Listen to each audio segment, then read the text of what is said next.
बिस्मिल्लाहिर्रहमानिर्रहीम। ईमानी वज़ाइफ official channel के मुअज़्ज़ज़ सामीन गिरामी अस्सलाम वालेकुम व रहमतुल्लाहि व बरकातहू। हदीस बुखारी में रसूल पाक सल्लल्लाहु अलैहि वसल्लम ने फरमाया, जब भी मेरा उम्मती नमाज फजर के फ़र्ज़ के बाद ये कलमात पढ़ेगा तो इनकी बख्शिश फरमा दी जाएगी, और नमाज फजर मुकम्मल पढ़ लेने के बाद 70 बार इस मुबारक कलमे को पढ़ेगा तो अल्लाह रब्बुल इज़्ज़त के मलाइका इस शख्स की हाजत पूरी करने के लिए एक दूसरे से आगे निकलने की कोशिश करते हैं। नाजरीन, जब तालूत बनी इसराइल के बादशाह बन गए तो आपने बनी इसराइल को जहाद के लिए तैयार किया और एक काफर बादशाह जालूत से जंग करने के लिए अपनी फौज को लेकर मैदान जंग में निकले। जालूत बहुत ही कद आवर और नहायत ही ताकतवर बादशाह था। वो अपने सर पर लोहे की जो टोपी पहनता था, इसका वजन 300 रतल था। जब दोनों फौजें मैदान जंग में लड़ाई के लिए सफ आराई कर चुकी तो हजरत तालूत ने अपने लश्कर में ये ऐलान फरमा दिया कि जो शख्स जालूत को कत्ल करेगा, मैं अपनी शहजादी का निकाह इसके साथ कर दूंगा और अपनी आधी सल्तनत भी इसको अता कर दूंगा। ये फरमान शाही सुनकर हजरत दाऊद अलैहिस्सलाम आगे बढ़े, जो अभी बहुत ही कम सन थे और बीमारी से चेहरा जर्द हो रहा था, और गुर्बत और मुफलसी का ये आलम था कि बकरियां चरा कर इसकी उजरत से गुजर बसर करते थे। रवायत है कि जब हजरत दाऊद अलैहिस्सलाम घर से जहाद के लिए रवाना हुए थे तो रास्ते में एक पत्थर ये बोला कि ए हज़रत दाऊद, मुझे उठा लीजिए, क्यों न कि मैं हज़रत मूसा अलैहिस्सलाम का पत्थर हूँ। फिर दूसरे पत्थर ने आपको पुकारा कि ए हज़रत दाऊद, मुझे उठा लीजिए, क्यों न कि मैं हज़रत हारून अलैहिस्सलाम का पत्थर हूँ। फिर एक तीसरा पत्थर ने आपको पुकार कर अर्ज़ किया, ए हज़रत दाऊद अलैहिस्सलाम, मुझे उठा लीजिए, क्यों न कि मैं जालूत का कातिल हूँ। आप अलैहिस्सलाम ने इन तीनों पत्थरों को उठाकर अपने झोले में रख लिया। जब जंग शुरू हुई तो हज़रत दाऊद अलैहिस्सलाम अपनी गोपन लेकर सफ़ों से आगे बढ़े, और जब जालूत पर आपकी नज़र पड़ी तो आपने इन तीनों पत्थरों को अपनी गोपन में रखकर और बिस्मिल्लाह पढ़कर गोपन से तीनों पत्थरों को जालूत के ऊपर फेंका, और ये तीनों पत्थर जाकर जालूत की नाक और खोपड़ी पर लगे और इसके बेज बीजे को पाश पाश करके सर के पीछे से निकल कर जालूत को लगे। सब के सब मकतूल होकर गिर पड़े। फिर हजरत दाऊद अलैहिस्सलाम ने जालूत की लाश को घसीटते हुए लाकर अपने बादशाह हजरत तालूत के कदमों में डाल दिया। इस पर हजरत तालूत और बनी इसराइल बेहद खुश हुए।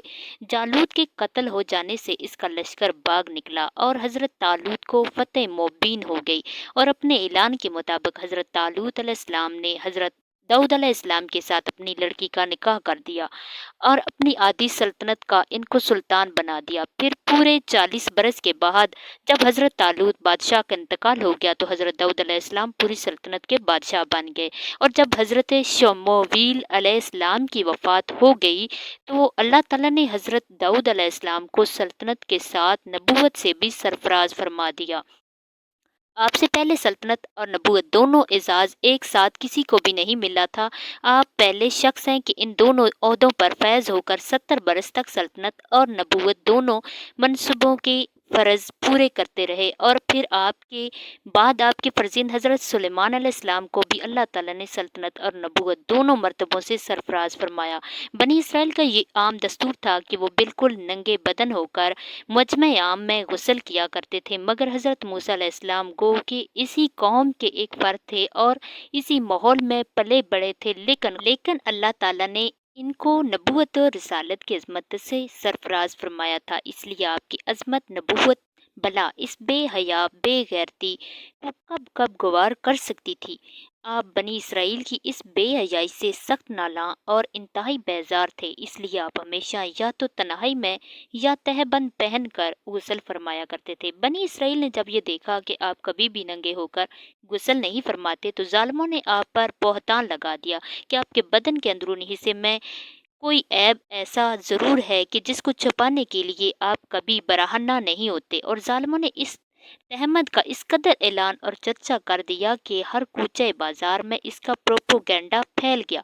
इस मकरूह तहमद की सोरश का हज़रत मूसा अलैहिस्सलाम के कल्बे नाज़िक पर बड़ा सदमा और रंज गुजरा, और आप बड़ी कोफत और अजियत में पड़ गए। तो अल्लाह ताला अपने मुकद्दस कलीम के रंजो गम को भला कब गवार फरमाता, और अपने एक बरगजीदा रसूल पर एक ऐब की तहमत भला खल्क़े आलम को कब और क्यों कर और किस तरह पसंद हो सकती थी।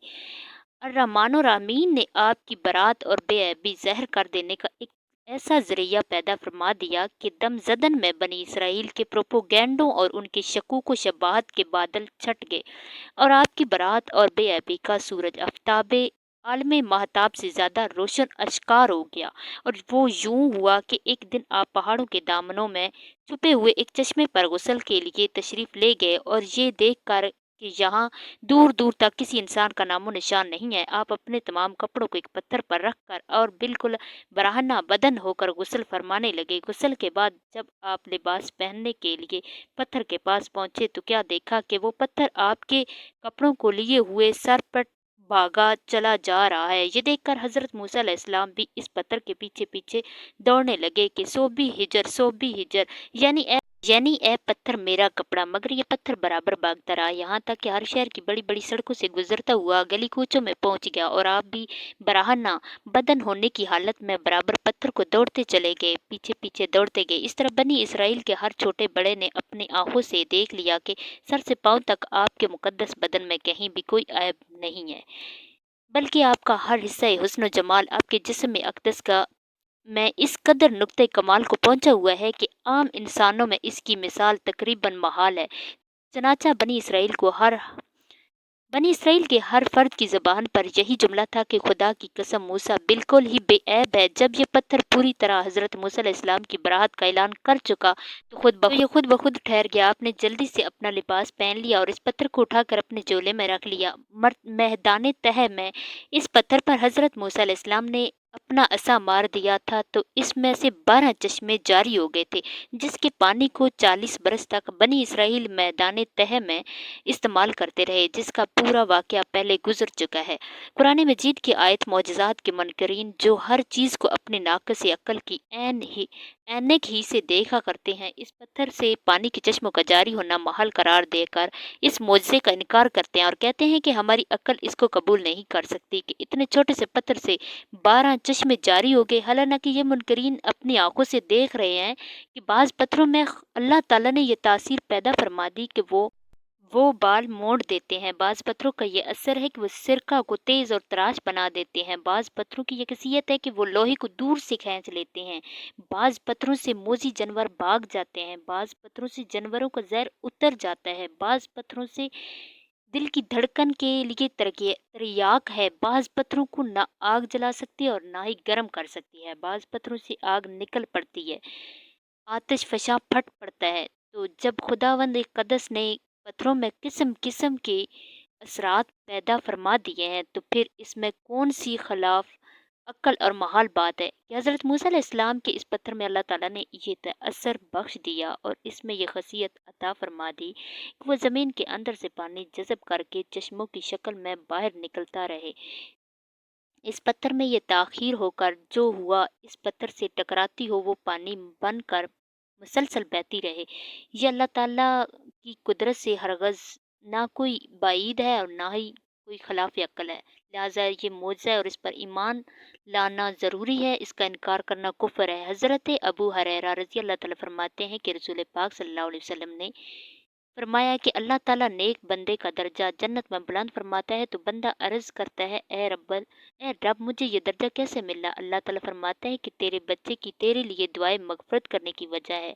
हदीस में आया है कि जो शख्स हर रोज़ बाद इज़ा नमाज फजर 3 बार ला इलाहा इल्लल्लाह कहे, अल्लाह ताला इसके तमाम गुनाह बख्श देगा। और जो शख्स बाज नमाज फजर के 7 मरतबा पढ़े तो अल्लाह ताला इस पर दोज़ख के सातों तिबके हराम कर देगा। और जो शख्स 8 बार पढ़े तो अल्लाह ताला इसके लिए बहशत के 8 दरवाजे खोल देगा। और जो 70 बार पढ़े तो अल्लाह ताला इसको नगाहे रहमत से 70 बार देखेगा। और जो 100 बार पढ़ेगा तो अल्लाह ताला इसको और इसके माँ बाप को बख्श देगा। और जो 1000 बार पढ़ेगा तो अल्लाह ताला इसको पुलसराहत के 1000 अजाबों से दूर रखेगा। और जो शख्स 1 लाख बार पढ़कर मैयत को इसका सवाब बख्शेगा तो अल्लाह ताला इस मैयत के तमाम गुनाह माफ़ फरमा देगा और इसकी मग़फ़िरत कर देगा, अगरचा वो मुस्तहक़ अज़ाब ही क्यों न हो। हज़रत इब्ने अब्बास रज़ी अल्लाह ताला अन्हु से रवायत है कि फ़रिश्ते दस्तरख़्वान में रोटी और गोश्त लेकर आसमान से ज़मीन पर नाज़िल हुए। और बाज़ रवायतों में ये भी आया है कि तली हुई एक बहुत बड़ी मछली थी जिसमें कांशा नहीं था और इसमें से रोगन टिप रहा था और इसके सर के पास नमक और दुम के पास सिरका था और इसके इर्द गिर्द किस्म किस्म की सब्जियां थी और 5 रोटियां थी। एक रोटी के ऊपर रोगने जैतून, दूसरी पर शहद, तीसरी पर घी, चौथी पर पनीर, पांचवी पर गोश्त की बोटियां थी। दस्तरखान के इंसान सामानों को देखकर हजरत ईसा अलैहिस्सलाम के एक हवारी शमून ने कहा कि जो तमाम हवारियों का सरदार था कि ए रूह अल्लाह, ये दस्तरखान दुनिया के खानों में से है या आखिरत के? तो आपने फरमाया कि ये ना तो दुनिया के खानों में से है ना आखिरत के, बल्कि अल्लाह ताला ने अपनी कुदरत कामला से तुम्हारे लिए इस खाने को अभी अभी ईजाद फरमा कर भेजा है। फिर हजरत ईसा अलैहिस्सलाम ने फरमाया, बनी इसराइल को हुक्म दिया कि खूबे शकम सीर होकर खाओ और खबरदार इसमें से किसी किस्म की खयानत ना करना और कल के लिए ज़ख़ीरा बना कर ना रखना। मगर बनी इसराइल ने इसमें खयानत भी कर डाली और कल के लिए ज़ख़ीरा बना कर भी रख लिया। इस नाफरमानी की वजह से अल्लाह ताला का इन लोगों पर ये अज़ाब आया कि ये लोग रात को सोए तो अच्छे खासे थे, मगर सुबह को उठे तो मसख होकर कुछ खंजीर और कुछ बंदर बन गए। फिर हज़रत ईसा अलैहिस्सलाम ने इन लोगों की मौत के लिए दुआ मांगी तो तीसरे दिन ये लोग मर कर दुनिया से निस्तो नाबूद हो गए और किसी को ये भी नहीं मालूम हुआ कि इनकी लाशों को ज़मीन निगल गई या अल्लाह ने इनको क्या कर दिया। अल्लाह ताला ने इस अजीब और अजीम शान वाक़या का तज़किरा कुरान मजीद की सूरत माइदा में फरमाया है और इसी वाक़े की वजह से इस सूरत का नाम माइदा रखा रखा गया है। माइदा दस्तरखान को कहते हैं। हज़रत यूसुफ अलैहिस्सलाम को जब इनके भाइयों ने कुएं में डाल दिया, एक शख्स जिसका नाम मालिक बिन ज़ैर था, जो दीन का बशिंदा था, एक काफिले के हमरा इस कुएं के पास पहुंचा और अपने डोल कुएं में डाला तो हज़रत यूसुफ अलैहिस्सलाम ने इस डोल को पकड़ लिया और मालिक बिन ज़हर ने आपको कुएं में से निकाल लिया। तो आपके भाइयों ने इससे कहा कि ये हमारा भागा हुआ गुलाम है, अगर तुम इसको खरीद लो तो हम बहुत ही सस्ता तुम्हारे हाथ में बेच देंगे। चनाचा उनके भाइयों ने सिर्फ दरहम में ही हज़रत यूसुफ अलैहिस्सलाम को बेच डाला, मगर शर्त ये लगा दी कि तुम इसको यहाँ से इतनी दूर ले जाओ कि इसकी खबर भी हमारे सुनने में ना आए। मालिक बिन ज़ैर ने इनको खरीद कर मिस्र के बाजार का रुख किया और बाजार में इनको फरोख्त करने का ऐलान किया। इन दिनों मिस्र का बादशाह दियान बिन वलीद था और इसने अपने वजीर आजम मिस्री को मिस्र की हुकूमत और ख़जाने सौंप दिए थे और मिस्र में लोग इसको अजीज़ मिस्र के खिताब से पुकारते थे। जब अजीज़ मिस्र को मालूम हुआ कि बाज़ार मिस्र में एक बहुत ही खूबसूरत गुलाम फ़रोख्त के लिए लाया गया है और लोग इसकी ख़रीदारी के लिए बड़ी बड़ी रकमें लेकर बाज़ार में जमा हो गए हैं, तो अजीज़ मिस्र ने हज़रत यूसुफ अलैहिस्सलाम के वज़न बराबर सोना और इतनी ही चांदी और इतना ही मशक और इतने ही हरीर कीमत देकर ख़रीद लिया और घर ले जाकर अपनी बीवी जुलेखा से कहा कि इस गुलाम को नहायती अजाज जो करम के साथ रखो। इस वक्त आपकी उम्र शरीफ 13 या 17 बरस की थी। जुलेखा हज़रत यूसुफ यूसुफ अलैहिस्सलाम के हुस्न जमाल पर फरिफ्ता हो गई और एक दिन खूब बनाव संगार करके तमाम दरवाज़ों को बंद कर दिया और हज़रत यूसुफ अलैहिस्सलाम को तन्हाई में लभाने लगी। आपने महाज़ल्ला के कहकर फरमाया कि मैं अपने मालिक अजीज़ मिस्र की एहसान को फरमोश करके हरगज़ इसके साथ कोई ख़यानत नहीं कर सकता। फिर जब खुद ज़ुलेखा आपकी तरफ लिपकी तो आप भाग निकले और ज़ुलेखा ने दौड़कर पीछे से आपकी कमीज़ पकड़ी जो फट गई और आपके पीछे ज़ुलेखा दौड़ती हुई सदर दरवाजे पर पहुंच गई। इत्तेफाक से ठीक इसी हालत में अजीज़ मिस्र मकान में दाखिल हुआ। दोनों को दौड़ते हुए देख लिया तो ज़ुलेखा ने अजीज़ मिस्र से कहा कि इस गुलाम की सज़ा ये है कि इसको जेल खाना भेज दिया जाए या और किसी दूसरी सख्त सज़ा दी जाए, क्यों न कि इसने तुम्हारी घरवाली के साथ बुराई का इरादा किया था। हज़रत यूसुफ अलैहिस्सलाम ने फरमाया कि अजीज़ मिस्र ये बिल्कुल ही गलत बयानी कर रही है, इसने खुद मुझे लबाया और मैं इससे बचने के लिए भागा तो इसने मेरा पीछा किया। अजीज़ मिस्र दोनों का बयान सुनकर हैरान रह गए और बोले कि यूसुफ अलैहिस्सलाम, मैं किस तरह बावर कर लूँ कि तुम सच्चे हो। तो आपने फरमाया कि घर में 4 महीने का एक बच्चा पालने में लेटा हुआ है जो जुलेखा की माहों का लड़का है, इससे दरियाफ्त कर लीजिए कि वाक़या क्या है। अजीज़ मिस्र ने कहा कि भला 4 माह का बच्चा क्या जाने और वो कैसे बोलेगा। तो आपने फरमाया कि अल्लाह ताला इसको ज़रूर मेरी बेगुनाही की शहादत देने की कुदरत अता फरमाएगा, क्यों न कि मैं बेकसूर हूँ। चनाचा अजीज़ मिस्र ने जब इस बच्चे से पूछा तो उस बच्चे ने बा आवाज़ बुलंद फसी ज़बान में ये कहा कि अगर इनका कुर्ता आगे से फटा है तो औरत कच्ची है और उन्होंने गलत कहा और अगर इनका कुर्ता पीछे से फटा हुआ है तो औरत झूठी है। और ये बच्चे की ज़बान से अजीज़ मिस्र ने ये शहादत सुनकर जो देखा तो उनका कुर्ता पीछे से फटा हुआ था। تو اسی وقت عزیز مصر نے حضرت یوسف کی بے گناہی کا اعلان کر دیا۔ اللہ تبارک تعالیٰ سے دعا ہے کہ اللہ تعالیٰ ہم تمام مسلمان بہن بھائیوں کو ایسے گناہوں سے محفوظ رکھے۔ معزز سامعین گرامی، اگر آپ کو ہماری آج کی یہ ویڈیو پسند آئی ہے تو اسے لائک کریں اور مزید اسی طرح کی اسلامی ویڈیو دیکھنے کے لیے ایمانی وظائف آفیشیل چینل کو سبسکرائب کریں۔ اللہ حافظ۔